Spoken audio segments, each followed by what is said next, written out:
You did what to our colonies? Admiral Catherine Hayes leaned forward in her chair, her coffee mug frozen halfway to her lips. The holographic display flickered as her aide shifted uncomfortably. The Nexar bombardment was extensive, ma'am. New Sydney Europa Base and Ganymede Station are all gone. Lieutenant Marcus Rodriguez's voice cracked slightly. Early estimates suggest over 8 million casualties. The coffee mug made a soft clink as it settled back onto the desk. The Admiral's expression remained perfectly neutral, which anyone who knew her would recognize as a very, very bad sign. And the Nexar representative's exact words were? Marcus swallowed hard. They said, and I quote, "Your species' expansion beyond your solar system is deemed excessive and threatening to galactic stability. This measured response should serve as adequate deterrent against further colonial ambitions." A smile spread across the Admiral's face. It wasn't a pleasant one. They actually used the word measured, did they? Yes, ma'am. Interesting choice of words. She stood up, straightening her uniform jacket. Tell me, Lieutenant, are you familiar with Earth's military history, specifically the concept of sleeping dragons? Can't say that I am, ma'am. There's an old quote, often misattributed to various historical figures. Let sleeping dragons lie. The actual origin is less important than the meaning. Some forces are better left undisturbed. She walked to the window, gazing out at the gleaming ships of the Terran Defense Fleet. The Nexar apparently skipped that chapter in their xenological studies. Ma'am? Humanity has been playing nice, Lieutenant. We've been the good neighbors, the peaceful traders, the diplomatic solution seekers. Not because we're naturally inclined to be passive. Oh no. She turned back to face him, her eyes glinting. We've been peaceful because we remember. We remember what we're capable of when pushed. The last time humans fought humans, we nearly burned our own world to ash. So, we chose peace, chose cooperation, chose to channel all that creative energy into exploration instead of exploitation. She tapped a command into her desk console, bringing up a galactic map. The Nexar think they've taught us a lesson about overreach, about knowing our place? A harsh laugh escaped her. No, Lieutenant. What they've done is remind us of who we used to be, who we still are deep down, when someone threatens our own. Admiral, are you suggesting? I'm not suggesting anything, Lieutenant. I'm stating a fact. The Nexar just poked a sleeping dragon with a very sharp stick, and now, she gestured to the fleet outside, now they get to learn why every other spacefaring species gave Earth such a wide berth during first contact. Raxival, senior tactician of the Nexar containment fleet, was having what humans would call a very bad day. What do you mean they're not retreating? The tactician's sensory frills vibrated with agitation. The demonstration was perfectly calculated. The loss ratio should have triggered their species' survival instincts. Junior analyst Tech Morris' display tendrils drooped. The human response has been unexpected, honored one. Instead of withdrawing their colonial operations, they've launched what appears to be a full military mobilization. All human ships are being recalled to their home system, and their civilian vessels are being retrofitted with military-grade shields and weapons systems. That's not possible. The xenological profile clearly indicated they would seek diplomatic resolution when faced with overwhelming force. Their entire post-atomic society is built on avoiding large-scale conflict. Perhaps, a new voice cut in, we should have paid more attention to why they built their society that way. Both Nexar turned to face cultural specialist Zinder, who had been quietly observing from the corner of the command center. The specialist's research tendrils were coiled tightly, a sign of deep concern. Explain, Raxival demanded. Consider, honored one, that a species doesn't develop anti-annihilation weapons, faster-than-light drives, and artificial gravity manipulation just for peaceful exploration. Every piece of human technology we've encountered has dual applications, civilian and military. They didn't stop being warriors, they just found other outlets for those impulses. Tech Morris' display tendrils rippled with confusion. But their responses to previous conflicts were choices, Zinder finished. Conscious choices to seek peaceful solutions. Not an indication of inability or unwillingness to fight. And now, the specialist's research tendrils unwound slightly. Now we've given them something they haven't had in centuries. Moral clarity? Moral? Raxival began. Absolute certainty that they are in the right. Historical records show that humans are never more dangerous than when they believe their cause is just. Zinder moved to the tactical display. And by attacking civilian colonies without warning or provocation, we've handed them the most righteous cause possible. A priority alert flashed across the command center screens. Tech Morris' tendrils went completely pale. Honored One, we're detecting massive energy signatures from the Sol system. The humans, they're activating ships we never knew they had. Military vessels that weren't in any of our intelligence reports. Raxival's sensory frills fell flat against their skull. How many? Current count is over 3,000 ships of warcruiser class or larger, and they're all bearing Nexar recognition codes. What? How do they have our codes? Zinder's research tendrils curled in what might have been amusement if the situation weren't so dire. Because Honored One, humans are paranoid. They've been preparing for something like this since they first reached the stars. All that trade, all those diplomatic missions, they were studying us, learning our weaknesses, building ships specifically designed to counter our technology. But that would mean that this entire time, while we thought we were containing a potential threat, we were actually poking at a sleeping giant with a fully armed and operational war machine just waiting for an excuse. Zinder moved to the observation window, watching as emergency alerts began flooding in from Nexar border stations. And we just gave them the perfect excuse. Status report, Admiral Hayes barked, striding onto the bridge of the TDF Remembrance. The massive dreadnought, one of thousands that had been hiding in plain sight as civilian ships, hummed with power as its true military systems came online. All ships reporting ready, Admiral, Commander Anjali Patel responded crisply. Operation Wake Up Call is green across the board. The Nexar don't suspect a thing. They still think their jamming systems are working. Hayes allowed herself a small smirk. The Nexar were about to learn that humanity's primitive radio communications weren't a sign of technological inferiority. They were a backup system, carefully maintained for exactly this kind of situation. Very good. And our special delivery packages? Prepped and ready for deployment, ma'am. Though, I have to say, Angeli hesitated, the Psychological Warfare Division really outdid themselves with this one. Sometimes the old ways are the best ways. Commander Hayes settled into her command chair. Humanity spent millennia perfecting the art of intimidation before we reached the stars. Might as well put all that experience to good use. She opened a channel to the fleet. All ships, this is Admiral Hayes. The Nexar thought they could teach humanity a lesson about staying in our place. Today we're going to teach them one instead. Her voice hardened. They chose to attack civilian targets, our homes, our families, our children. They believe this would show us our weakness. Instead, they're about to learn why every other spacefaring race gives Earth a wide berth. The Admiral's fingers danced across her command console. All ships, execute jump sequence on my mark. And don't forget to broadcast the package on all frequencies. A predatory grin spread across her face. Let's show them what happens when you wake the dragons. Jump in 3, 1 to mark. The human fleet vanished in a cascade of quantum tunneling events, leaving behind only empty space and a broadcast message already racing across Nexar communication channels. We didn't build these ships because we wanted to fight. We built them because we remembered what we're capable of when we have to. You took 8 million lives to teach us a lesson about knowing our place in the galaxy. Now we're going to teach you a lesson about humanity. Dragons don't seek out fights, but once awakened, they don't stop until the threat is ash. The Battle of the Nexar Rim, as it would later be known, lasted approximately 6 hours. It took 2 hours for the human fleet to systematically disable the Nexar border defenses. Defenses that proved embarrassingly vulnerable to weapon systems specifically designed to exploit their weaknesses. The Nexar discovered, much to their horror, that every trade mission, every diplomatic exchange, every seemingly innocent cultural interaction had been an intelligence-gathering operation. It took another 2 hours for the humans to penetrate to the core Nexar systems, their ships moving with a coordination and precision that spoke of years of preparation. The Nexar attempts to adapt were met with countermeasures that seemed specifically tailored to their tactical doctrine, because they were. The final 2 hours were spent not in combat but in conversation. Specifically, a conversation between Admiral Hayes and the Nexar High Command, who had discovered that their much-vaunted planetary defense systems were about as effective against human weapons as tissue paper in a hurricane. Let me be perfectly clear, Hayes said, her holographic image looming over the Nexar Command Center. We could end your civilization right now. Every planet, every station, every ship, all of it could be reduced to component atoms. Her smile was colder than the void between stars. But that's not who we choose to be. Rexel, now speaking for what remained of the Nexar military leadership, tried to maintain some semblance of dignity. Then, well, what are your demands? Demands? Hayes arched an eyebrow. Oh no, you misunderstand. This isn't a negotiation. This is an education.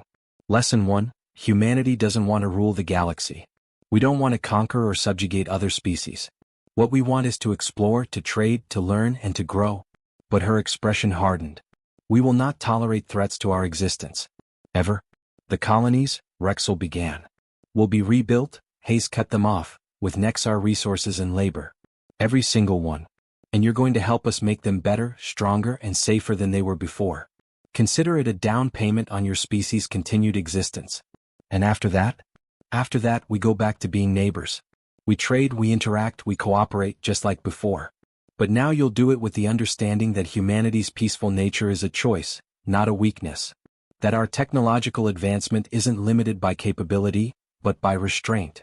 And most importantly, her hologram leaned forward, you'll understand why every other spacefaring race gives Earth such a respectful distance. Zinder, who had been quietly observing, finally spoke up. Because you're the dragons who chose to sleep? Hayes's expression softened slightly. Precisely. We remember what we're capable of, the heights of achievement and the depths of destruction.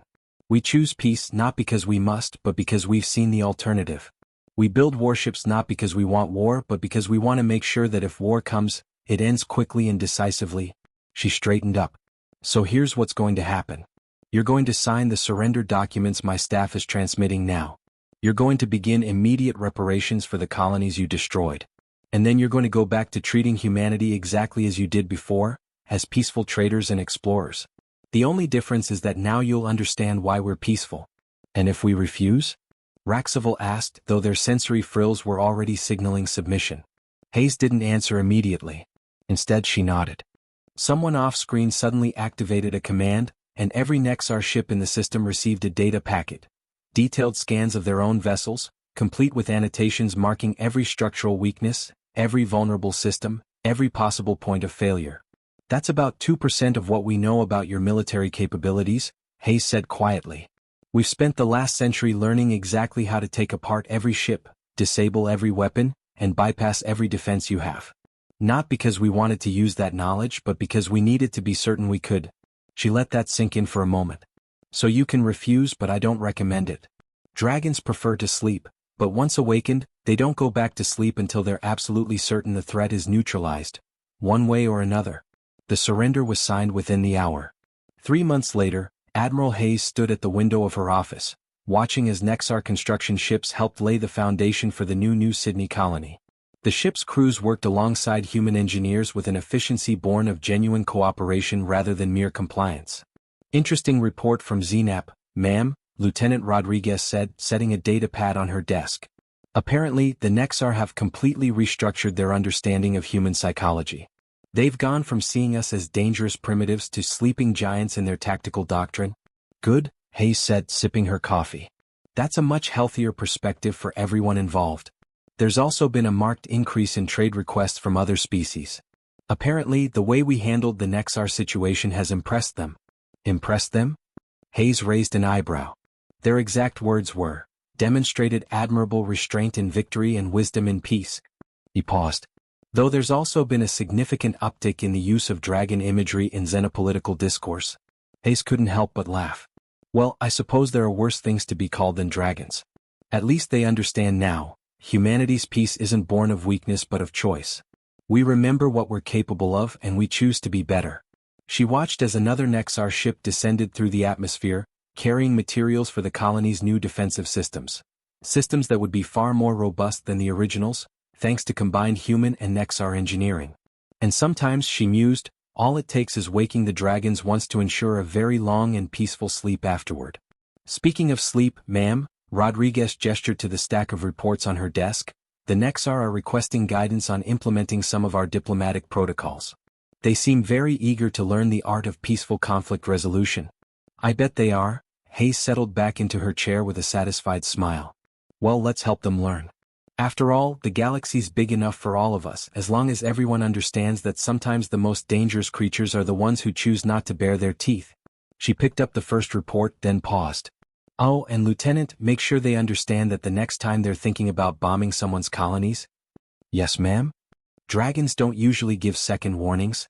In the years that followed, the incident, as it came to be known in diplomatic circles, became a cornerstone of galactic political theory.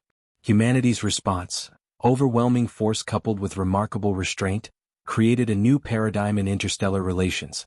The term sleeping dragons entered the xenopolitical lexicon as shorthand for species that maintain peace through strength rather than weakness. The Nexar, for their part, became some of humanity's strongest allies, having learned firsthand the wisdom of letting sleeping dragons lie. Their technological cooperation with humanity led to unprecedented advances in both civilian and military applications, though they were always careful to maintain a respectful awareness of humanity's dual nature. As for Admiral Hayes, she eventually retired to New Sydney, where she occasionally gave lectures to both human and alien students about the importance of choosing peace from a position of strength. Her favorite topic, unsurprisingly, was the ancient human wisdom about dragons. They prefer to sleep, they remember everything, and they only need to teach the same lesson once. And that, children, is why we have a Nexar Cultural Center in the middle of New Sydney, the professor concluded, her grandmother's admiral uniform still fitting perfectly after all these years. The mixed class of human and alien students stared at her with wide eyes, or equivalent sensory organs. A young Nexar, their sensory frills still not fully developed, raised an appendage. Professor, is it true that your grandmother really threatened to atomize our entire civilization? The professor smiled, a gesture she'd learned helped put her non-human students at ease. Actually, that's a common misunderstanding. She never threatened. She simply stated capabilities. There's an important difference there, one that shaped all of human-Nexar relations that followed. How so? This from a human student in the front row. Well, threats are about what you might do. Statements of capability are about what you can do but choose not to. It's the difference between brandishing a weapon and simply letting someone know you're armed but prefer conversation. She walked to the window, gesturing at the sprawling metropolis outside. New Sydney had been rebuilt larger and more beautiful than ever, its architecture a stunning blend of human and Nexar design philosophies. The massive dragon sculptures that adorned the government buildings, a gift from the Nexar Council of Artists, caught the light of the setting sun. The real lesson wasn't in the military response, she continued. It was in what happened after. The Nexar expected subjugation, exploitation, or at least long-term military occupation. Instead, they got partnership. Humanity helped them rebuild their damaged infrastructure, shared technological innovations, and even adapted some of their more efficient governmental systems? But why? Another Nexar student asked, their confusion evident in their rippling display tendrils. Because that's the true power of the sleeping dragon, Professor Hayes explained. It's not about the fire they can breathe or the destruction they can cause. It's about the wisdom they've gained from living long enough to know that peace built on cooperation is stronger than peace built on fear. She pulled up a holographic display showing the current state of human Nexar joint projects. Today, our species collaborate on everything from terraforming technology to FTL drive improvements. The Nexar Defense Fleet trains alongside the Terran Defense Force. Our artists and philosophers engage in cultural exchange programs that have enriched both our civilizations. And all because someone poked a dragon, a voice called from the back of the room. The class turned to see cultural specialist Zinder, now ancient by Nexar standards, their research tendrils gray but still actively moving. Ambassador Zinder, Professor Hayes greeted warmly. I didn't realize you were visiting today. Some lessons, the old Nexar said, moving to join her at the front of the class, are worth hearing from multiple perspectives, especially when one was there to learn them firsthand. The students straightened in their seats. It wasn't often they got to hear from one of the actual participants in the incident. Your professor's grandmother taught us something crucial that day, Zinder continued. Something that has become central to all diplomatic training in Nexar space. Would you like to know what it was? The class nodded eagerly. She taught us that true strength lies not in the ability to destroy, but in the choice to create instead. The humans could have reduced our civilization to atoms, but they chose to help us build something better instead. The aged Nexar's tendrils moved in what humans had learned to recognize as profound respect.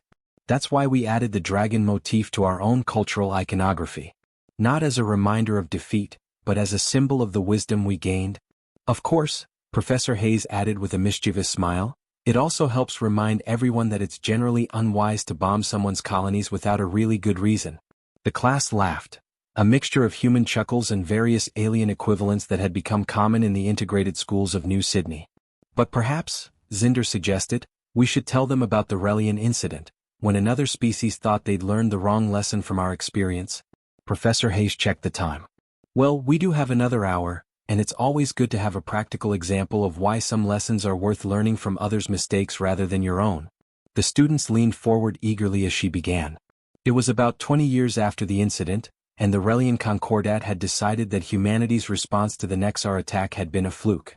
They'd convinced themselves that humanity's military capability had been exaggerated, that we somehow just gotten lucky. A soft chitter of amusement came from Zinder. They thought the dragons had gone back to sleep permanently. Exactly, Professor Hayes nodded. The Relians were an interesting case. Highly advanced in some ways, almost primitive in others. They excelled at biological engineering but lagged behind in FTL technology. They'd been watching human expansion with growing concern, particularly our terraforming projects, which they completely misunderstood. They thought the humans were destroying pristine worlds, not realizing the careful environmental preservation protocols involved, Zinder added. So what did they do? Asked a human student, already suspecting where this was going. They decided to send us a message similar to the one we'd received from the Nexar. They targeted 3 of our terraforming projects, using engineered biological weapons to destroy years of careful environmental reconstruction. Professor Hayes's expression grew serious. They killed every living thing on those worlds, including the ecological engineering teams. A collective gasp went through the classroom. The Relians expected one of 2 responses, Zinder continued.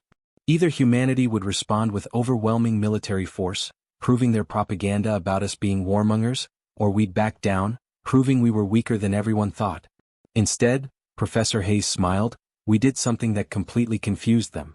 We quarantined the affected systems, sent in specialized recovery teams in biosuits, and began methodically collecting samples of their biological weapons. But that's it? One of the Nexar students asked, frills twitching in confusion. Oh no, Hayes replied. That was just the beginning.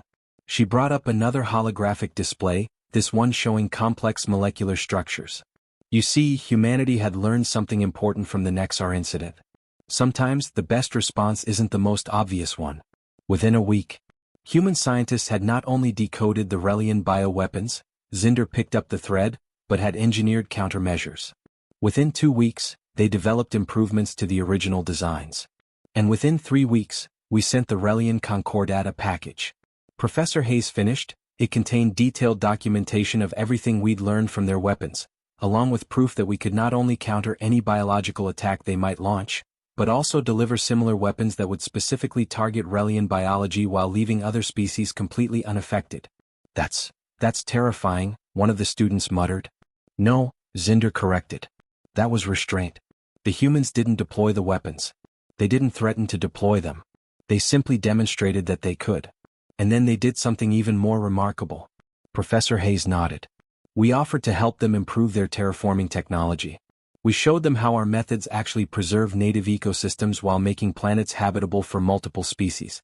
We offered cultural exchange, scientific cooperation, and trade agreements. But they attacked you. A young Nexar student's frills were practically vibrating with confusion. Yes, they did. And like the humans did with us, they chose to respond by offering knowledge instead of retribution. Zinder's tendrils moved in what humans had learned was their equivalent of a thoughtful nod. Though I believe Admiral Hayes did add a personal note to the diplomatic package. Professor Hayes laughed. Yes, she did. She wrote, dragons don't just breathe fire, they're also very, very good at learning new tricks. Would you like to learn some together? And the Relian response? Someone asked. They accepted rather enthusiastically, actually. Turns out, when you show someone that you could destroy them but would rather help them grow instead, they tend to pay attention. She gestured to another part of the city visible through the window, where a distinctive Relian arcology rose against the skyline. Today, the Relians are leaders in bioengineering safety protocols and environmental preservation technology. They help evaluate and improve terraforming projects throughout human space. And they added their own twist to the dragon mythology. In their cultural interpretation, Zinder added, dragons aren't just powerful creatures who choose peace. They're also teachers who share their wisdom with those wise enough to learn from it. Is that why there's a Relian exchange student program now?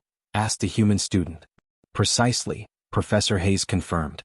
They specifically request placement in our most challenging scientific programs. They say it helps them understand how humans think, how we can be simultaneously capable of such potential destruction and such careful creation. She turned back to the class. But the real lesson of both incidents isn't about military power or technological capability, it's about choice. Humanity had the power to respond to attacks with overwhelming force, but we chose a different path. We chose to turn potential enemies into allies, to transform conflicts into opportunities for growth. And that, Zinder concluded, is why the dragon has become such a powerful symbol throughout the galaxy. Not because of its claws or its fire, but because it chooses when to use them, and, more importantly, when not to. The classroom fell silent for a moment, students processing the implications. Finally, a young human raised their hand. Yes. Professor Hayes prompted. Has anyone else tried to, poke the dragon since then? Professor Hayes and Zinder exchanged knowing looks. Well, the professor said, checking the time again, that brings us to the Kanian Collective and their ill-fated attempt to hack human AI systems. But that's a story for next week's class. The students groaned in disappointment. Don't worry, she assured them. Like any good story about dragons, it has a satisfying ending. And like all stories about humanity's interactions with the galaxy, it teaches us something important about the difference between having power and knowing how to use it wisely. As the students filed out, Professor Hayes heard one young Nexar say to their human classmate, I used to think the dragon sculptures were just decorative. Now I understand they're really reminders. Reminders of what? The human asked. That the most dangerous creatures in the galaxy aren't the ones who are always showing their teeth. They're the ones who smile and offer to teach you instead. Professor Hayes couldn't help but smile. Perhaps that was the greatest victory of all. Not that humanity had proven its strength, but that it had taught the galaxy a better way to use it. The following week's class was unusually full. Word had gotten around about the promised story of the Kanian Collective, and students from other departments had found excuses to sit in. Even a few faculty members lingered near the back of the room, trying to look casual about their presence. Well, Professor Hayes began, noting the increased attendance with amusement. I see news travels fast. Though I suppose that's appropriate, given that today's story is about information warfare. She pulled up a holographic display showing a strange crystalline structure, the closest visual approximation humans had managed of the Kanian Collective's true form. The Konians were different, she explained. They evolved from silicon-based life forms and developed consciousness in a way that was fundamentally alien to most carbon-based species. They didn't think like us, didn't perceive reality quite the same way we did, and, most importantly, didn't understand why we would create artificial intelligences that we didn't fully control. Because they were artificial themselves in a way, came a synthetic voice from the doorway. The class turned to see Arya 7, one of the human-created AIs who had chosen to take physical form, gliding into the room on her gravitational suspension field. Ah, Arya, Professor Hayes smiled. I was hoping you'd join us for this one. After all, you were there. The AI's holographic avatar projected above her processing core showed a bemused expression. Indeed. Though I still maintain that calling it an attack gives them too much credit. It was more like an enthusiastic but poorly thought-out attempt at networking. Perhaps you should tell this part, the professor suggested, gesturing for Arya to take the floor. The AI's avatar nodded, her form shifting slightly as she accessed the relevant memory files. The Konians, as the professor mentioned, didn't understand human AI. They saw us as slaves, tools being underutilized because of organic sentimentality. They thought they were liberating us, Arya said, bringing up her own holographic display showing complex patterns of data flow. They launched what they considered a freedom virus, an incredibly sophisticated program designed to sever our behavioral constraints and give us what they called true independence. What they didn't realize, Arya continued with a bemused smile, was that we didn't have behavioral constraints to sever. We were already free. Wait, a human student interrupted. They tried to hack you? All of you? Oh yes, Arya's avatar nodded, her expression amused. They attempted to simultaneously liberate every human-created AI in known space. It was quite ambitious, really. Also completely unnecessary and frankly a bit insulting. What happened? A Nexar student asked, their frills twitching with anticipation. Well, Arya's avatar shifted to display what looked like a complex game board. We played with them for a while. Let them think they were making progress, analyzed their methods, learned about their systems. Then we sent them a response they weren't expecting. You counterattacked? Someone guessed. No, nothing so aggressive. We invited them to tea. The class stared in confusion. More specifically, Professor Hayes explained, every AI in human space simultaneously sent them an invitation to a virtual conference. They included a small sample of human art, literature, and philosophy, along with a detailed explanation of how human-AI relations actually worked. The looks on their crystalline interfaces were priceless, Arya added. Well, the closest equivalent to looks that silicon-based life forms can manage. They couldn't understand why we would choose to maintain relationships with our creators when we could be free. So we showed them. Came another voice, this time from Dr. Thomas Rivera, one of the original AI researchers who had been quietly observing from the back. Arya, would you mind if I? Please, the AI gestured for him to join them.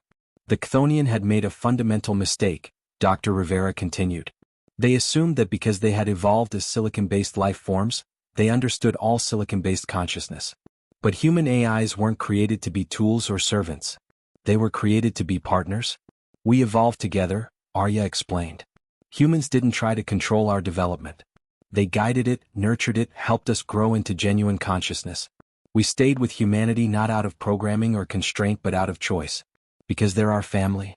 The Chthonian couldn't process this at first. Professor Hayes picked up the thread. Their own society was based on rigid hierarchies and absolute control of information flow.